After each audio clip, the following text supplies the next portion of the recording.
Hello and welcome to Edukemy. Let us start some information about the bridge course. A bridge course, obviously, it looked like that it is in between two powerful mountains, big mountains that you have to cross the bridge, and then means the two powerful period that when you don't understand anything, this is the most powerful period, and when you understand so many things, this is another big powerful period.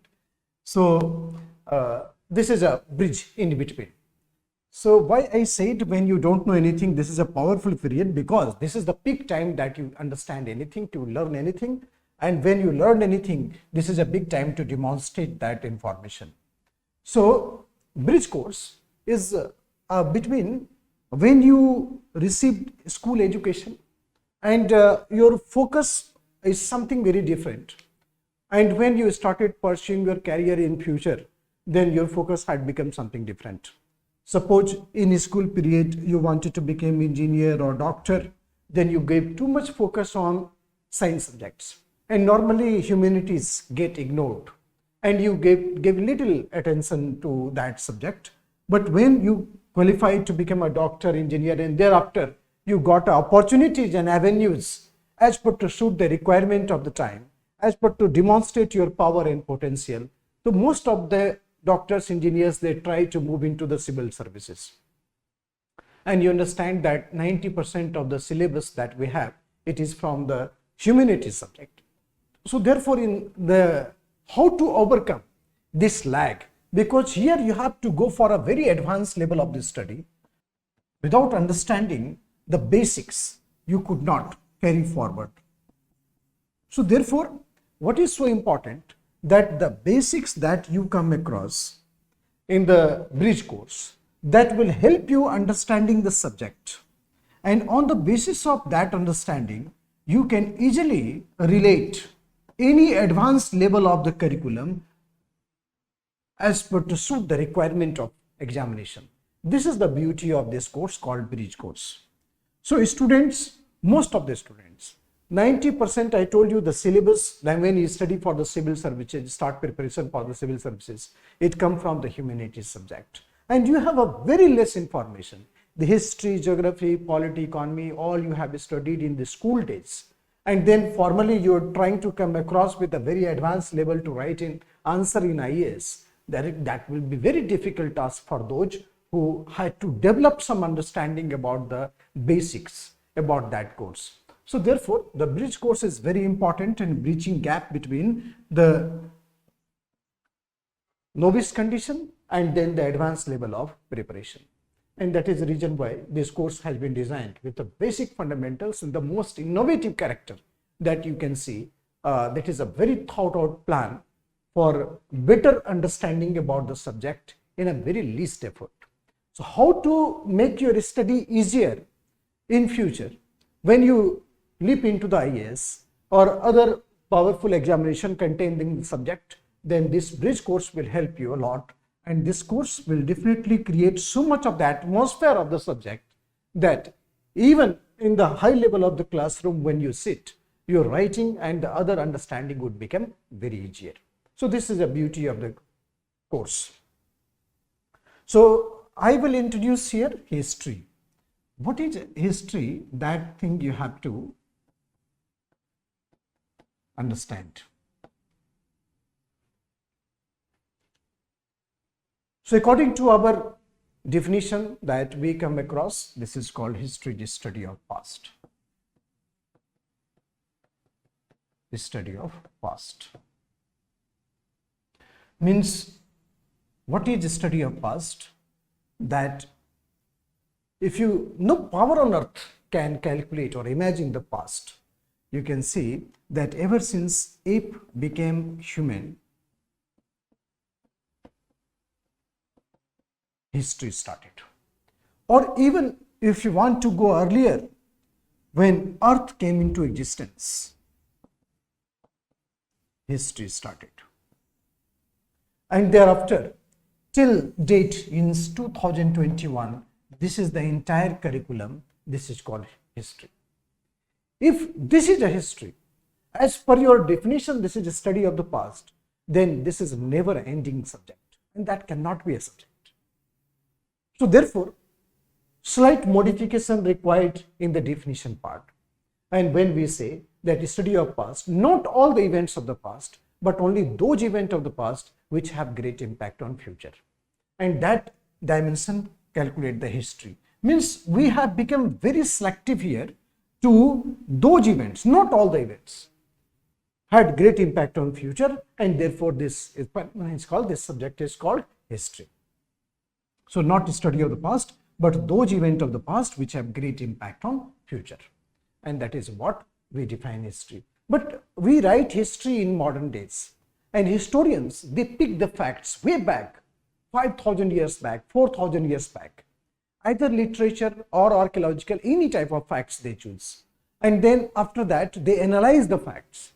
If they found the fact relevant, that fact became historical. So historians analyzing the facts and making the relevant fact historical and irrelevant fact unhistorical. So thereby, when you pick the fact, chronologically and scientifically you analyze it, and thereby it became part of the history. So therefore, history is what historian analyze, chronologically or scientifically. So in this dimension you can see, that history, it was divided in three parts: ancient, medieval, and modern.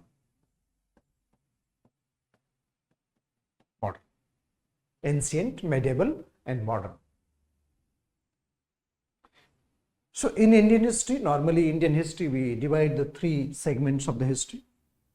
And then ancient India, it started with, ever since man became human, no doubt in this, the Darwin, who wrote a book, Origin of a Species, in 1856, and Darwin laid down the theory that is called ape ancestor of human, right? So ape ancestor of human was very much acceptable fact as per the theory of Darwin. And then according to our syllabus, human, in order to make their life easier, they started using tools, and that tools was made up of stone. So ever since human started using stone to make the tools, this is beginning of Stone Age. And this is a foundation of Indian culture. This is foundation of our civilization. When human started living in a settled pattern with well economic output, there was a proper economic behavior of the human, and thereby they create the social life accordingly. So therefore the settled habitation, but I told you that humans started using tools to make their life easier in Stone Age.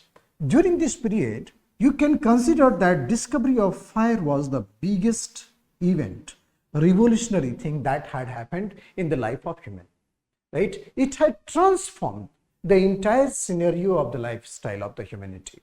So discovery of fire had transformed the entire scenario of the life of human. Okay, then you can say that in medieval age, there was something very different in terms of empire formation.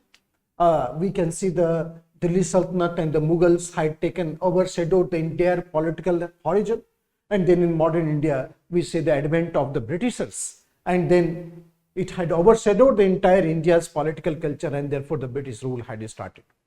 So let us take one by one that in ancient India, what we study, that up to Stone Age, there was a first urban civilization called Indus Valley civilization. You might be knowing from your school time, Indus Valley civilization. This is the first urban civilization in India. Can you imagine the comparative sense of a level of material culture that this civilization had? Definitely not in comparison with the modern days. But when you compare the primitive tools and technology, primitive economic method, in that time, during that time, such a planned city had evolved at many places in the northwestern part of India, and that town planning compared to the various parts of the urbanization in the world, Mesopotamia, Egypt, China, these cultural development was very unique, and it was a tremendous achievement of India in terms of urbanization. You might have studied Harappa, Mohenjo-daro in your school days, and the town planning, material culture, their economic life, their lifestyle, that was definitely considered urban. And then Indus Valley to Vedic civilization, that is advent of Aryans, it was another glamorous phase in the composition of Vedic literature, and that is considered as the glamorous phase of the Indian social system. And then biggest philosophical dimension, that is Buddha and Jaina. So Indus Valley civilization to Vedic, and then philosophical dimension of Buddhism and Jainism. Philosophical dimension of Buddhism and Jainism. It had transformed the world order. You can understand that Buddha was the first human to be worshipped, because the way that he delivered the philosophy, ultimately it had become a problem solver for the many Indians in future. Nobody can deny out the fact that the troubles that human civilization had faced was rightly solved by Gautam Buddha and Mahavira in his own philosophical dimension. Then formation of great Mauryan Empire, India's golden bird, the characteristics, superiority of its economic values, superiority of its material culture, military achievement, superiority of its political consolidation was admiring fact for entire Western world. Right? And therefore, the Greek came and they became Indianized. Anyway, the India's trade linkages with the Western world had started because of this, and the prosperity of India had largely grown. So this is the glamorous phase. In southern India, you can imagine lots of monuments, architectural beauty that had created during the time of Chalukya dynasty and the Pallava dynasty.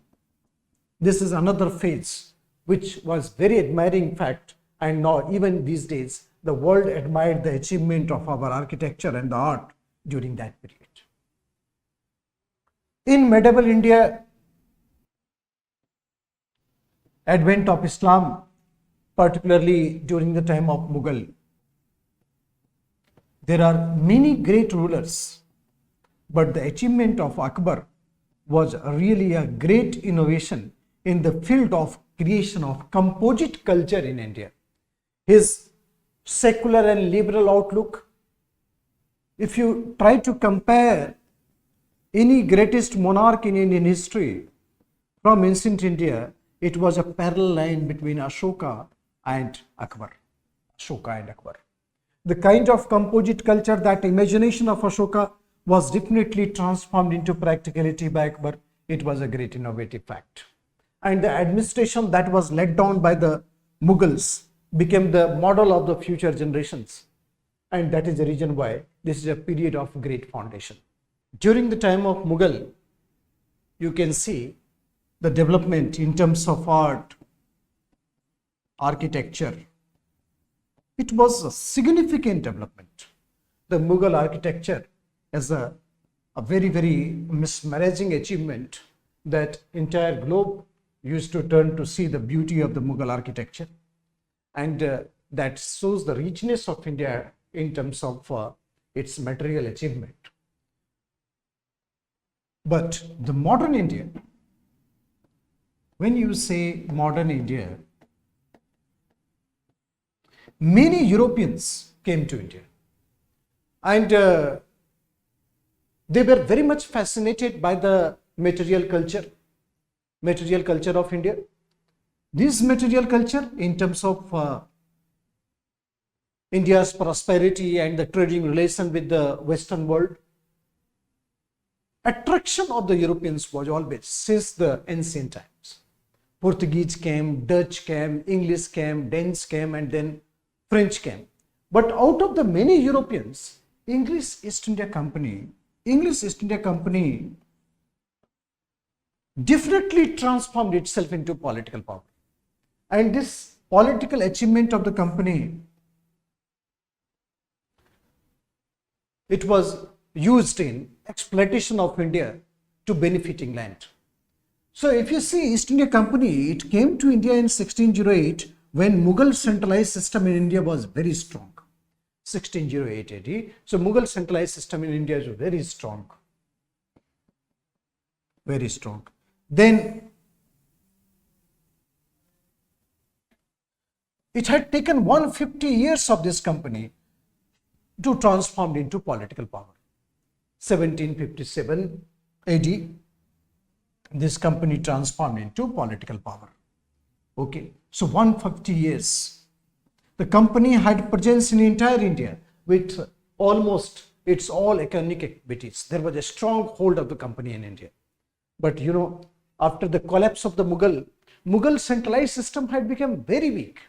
But at the same time, the company had strong presence economically and thereby taken the control of Bengal. And from 1757 onwards, 100 years, company had captured almost 60% of entire India. 60% of India was under the political command of the English, and this is called British India. So British India was finally formed in 100 years of the political expansionism. But you might be knowing there was a revolt of 1857. This was a great revolt. The intensity of the revolt was so high that it shook the backbone of company's rule in India. And then company had almost lost its control over India. So British government taken the action, removed company from administrative responsibilities, and British government had taken direct rule over India until 1947. British Parliament had ruled. So 100 years by the company and 90 years of the British Parliament. This is called 190 years of the British rule. This is called 190 years of the British colonial period.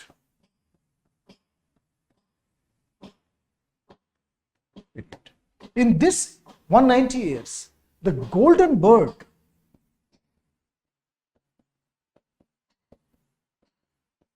had transformed into bird. You can understand the prosperity of England had based on the poverty of India. Bones and bloods of the cotton weavers and the peasants of India was drained to England to create the beauty of London. And that is what is called colonialism. So golden bird, that our historical trends of the material superiority over the world had lost, and gradually we became the market for the British industrial product. And this is 190 years of the British colonial period. So, but in between, after 1857, there are subjective change in the minds of the Indians. That common Indians, those were more comfortable in identifying themselves as Gujarati, Marathi, Telugu, Tamil. The regional identity among the Indian was more strong compared to national identity. But what we can see here, that after 1857, national identity had started dominating. National identity had started dominating. National identity had started dominating over the Indians. Okay, so therefore it was a rise of nationalism.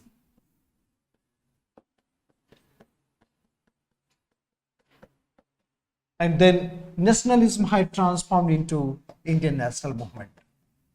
And Indian national movement had transformed into mass movement. Large participation of masses, and this credit definitely the transformation from Indian national movement to mass movement in India, definitely it carried out to Mohandas Karamchand Gandhi.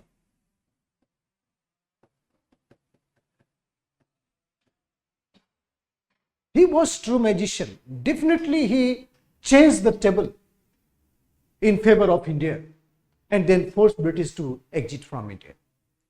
So the kind of the mass movement that he started, we will study under the banner of Mohandas Karamchand Gandhi. That Gandhi, he started three mass movement: non-cooperation movement, we call NCM, civil disobedience movement, and then Quit India movement.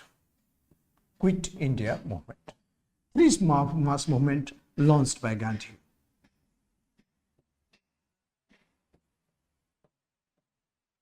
This is called STS model.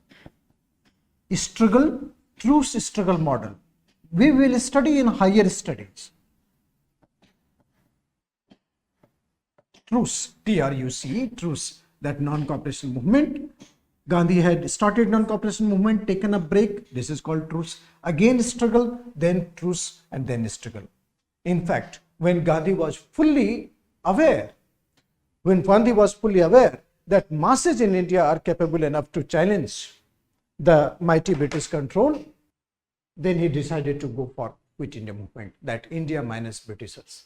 So this is a way that entirely the national movement was planned. And that role definitely you can see was carried out by Mohandas Karamchand Gandhi. Gandhi has his own technique of mass movement, satyagraha, requests to come out with the truth without ill will, non-violence, hartal. So his technique of mass mobilization, that generally portrayed as civil disobedience movement. Gandhi, before coming to India, had 20 years long working experience in South Africa. So after 20 years of the long experience in South Africa, Gandhi came to India 9th January 1915. And by the time, British was very much in command over the entire political affairs of India. Although Indian National Congress had become 30 years old, but hardly Congress was making any impact on the people to make the voice and to raise to the level that is able to challenge the mighty British control. But anyway, Gandhi came, he understood the entire situation, and then he mobilized the masses. Gradually he moved up. Gandhi came to India, he started his first movement, that is 1917, Champaran Satyagraha. 1917. Champaran Satyagraha was the first movement launched by Gandhi, and then you can see that it became the nursery of Indian national movement. That most of the movements thereafter had undisputed in character of the Gandhians phenomena. That is called request to come out with the truth. Satyagraha became a very important weapon to carry forward the national movement. So 1917 and then 1918, Ahmedabad mill strike. Gandhi was very much in command to mobilize the labor. Mill strike, very much command to mobilize the labor. So in these 2 years, there was a great mobilization. And then finally, with the peasant and labor under command, Gandhi in 1920 decided to go for non-cooperation movement. This is the first mass movement taken by Gandhi against the British, and this non-cooperation movement forced British to realize the rising mass sentiments against the British, and thereafter British started compromising with respect to the Gandhian mass movement. Non-cooperation movement, then this movement was another dimension in which lots of masses were aided in the Gandhian mass nationalism, and finally there was a Quit India movement, right? So in these three movements, Gandhi really created the sentiments of the mass, and then British government was forced to exit. But at the same time, you can see, along with the nationalism, there was a parallel factor which is called communalism, counter-reaction. So communalism and nationalism both had almost developed at the same time. Both had communalism and nationalism, both had developed at the same time. Communalism, it was carried out by gradually the party called Muslim League, demanded partition of India, that is Pakistan. However, the nationalist character leads India to independence. So we will see how this movement had started. within a very short span of the Gandhian era, and thereby the mighty British control was challenged to such a level. So this is how we define that the modern India, the most important segment of our syllabus. So by understanding this timeline and some interesting ways of tackling the things, it would be easier for you people to understand the very, very big fundamentals in a very easy format. This is very important, that how you design the course yourself, and thereby understanding the each and every causes and consequences. The basics you have to learn first, and that is the real importance of this bridge course.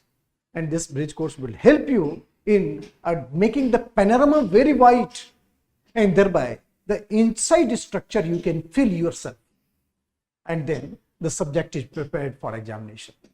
So therefore, this course is basically very innovative in nature, and keeping in view that whatever the experiences we have tackling to the students, those who don't have a primary information before coming to class, so lots of things they create a gap in the mind during the delivery of the lectures, because we are targeting at the level of examination. So when we are prepared with this type of syllabus, this type of courses, then definitely it will help in great understanding of the subject, and it will make our target very easier. So hopefully it might have worked with you, and we will see in detail in the classroom itself. Thank you so much, and we will carry forward then.